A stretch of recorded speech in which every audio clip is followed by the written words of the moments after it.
Hello and welcome to Right Outside Neyland Stadium. I'm Ryan Sylvia. This is Noah Taylor. We're with VolReport.com on the Rivals Network. And right behind us is where Tennessee football held their second scrimmage of fall camp. It was close to media. We weren't able to watch, but we did catch up with Josh Heupel afterward, who kind of gave us all the details of how it went down. So we're going to jump right into it. The first thing I want to talk about is the offensive line. Of course, probably the biggest narrative of fall camp so far has been the absence of Cooper Mays. Your starting center kind of shifts everyone on the line when he's not available. He's still out. We're not sure if he's going to be back for the opener in just over 2 weeks from now. What Josh Heupel said that they started to work some more guys in at center, trying to kind of mix and match where they're going to go. Didn't give us any specific names this time, but last week when we talked to him after the scrimmage, he did say it was Ollie Lane and Parker Ball as kind of the main two guys snapping for Tennessee.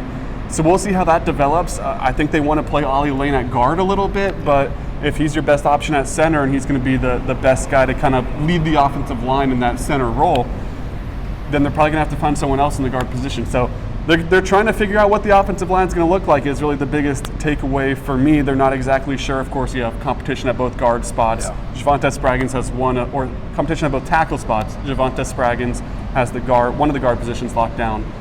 But there's question marks everywhere on the offensive line. It'll be interesting to see what that first depth chart looks like. But they're trying to figure it out right now early. I'm going to pass it over to you, though, Noah. What was your biggest takeaway? Yeah, one thing you mentioned the scrimmage last week that I was kind of interested in following up on was Josh Heupel talked about the running backs last week, and he said that it was kind of a slow start for them, but they came on in the back half of that scrimmage. He cited Jalen Wright as a guy who had a big run there. Obviously, Tennessee expecting a lot out of him in the backfield. So I was interested today to see kind of what was his assessment today. Was there more consistency there? Did he see more out of that group for a full scrimmage? And it seemed like he did. And he called out the young guys. And you think about that group, Khalifa Keith, who we've seen in practice a little bit, obviously very impressive looking for a freshman. Cam Seldon, we saw a lot in the spring. I imagine those are the two guys he kind of cited that stepped up today. Deshaun Bishop, we got an update on that from Josh Heupel. Of course, with the news coming out this morning that he is injured. Josh Heupel said that it's not going to be a full season for Deshaun. It'll be a couple of months. So that's something to keep an eye on, that young running back group. But going to the old guys, again, he was asked about Jalen Wright.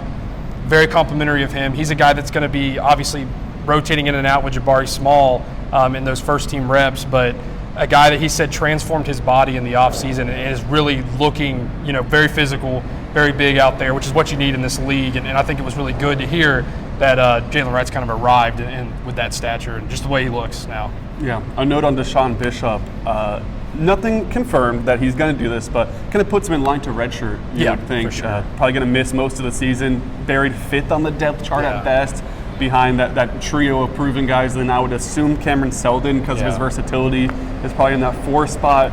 So when healthy, you would think Deshaun's probably fifth string, only going to see the field and kind of blow out. So kind of puts him in line to maybe play him in 1 or 2 games, make sure that red shirt is still available, and keep him for the future, because they have been very complimentary of him when he has been active, especially going back to spring ball. He was kind of taking all the headlines a little bit in that running back room with how well he's played. So Deshaun Bishop, though, not out for the season, but will be out for a little bit of time, as well as Tyree Weathersby out for the season. That was confirmed as well over on the defensive line.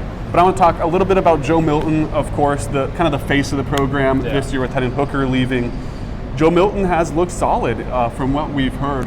Hasn't thrown an interception yet in his career at Tennessee. That's through 2 starts to start the 2021 season, and then starting the last 2 games for the 2022 season, and then of course comes in relief in the middle of that, kind of sandwiched in.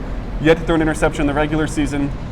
Josh Heupel says he hasn't seen him throw an interception during fall camp as well. So I think that's a really big thing for Joe Milton, is to be able to take care of the ball. You might miss on a couple of throws, but you don't want to put the ball in harm's way. And it sounds like Joe Milton's been doing a good job of taking care of it, limiting turnovers, and I think that's going to be a big deal for Tennessee. They're already going to lose the possession battle in pretty much every game, so it's a big deal to be able to hold on to the ball when you have it and not put your defense right back out onto the field. So Joe Milton looks solid. We're not going to get an appearance from him today like we did at last scrimmage, it looks like, as our cameraman. That will do it all for us today at Neyland Stadium. Tennessee has an off day for practice tomorrow, but we'll be back the day after that. detailing everything you need to know about the Vols fall camp ahead of the September 2nd opening game against Virginia in Nashville. Make sure you head over to VolReport.com for all of our coverage. We have a story on how the running backs did. I'll have the takeaways from the scrimmage and much, much more. And subscribe to the YouTube channel. Everything you need is in the description. Thank you for watching.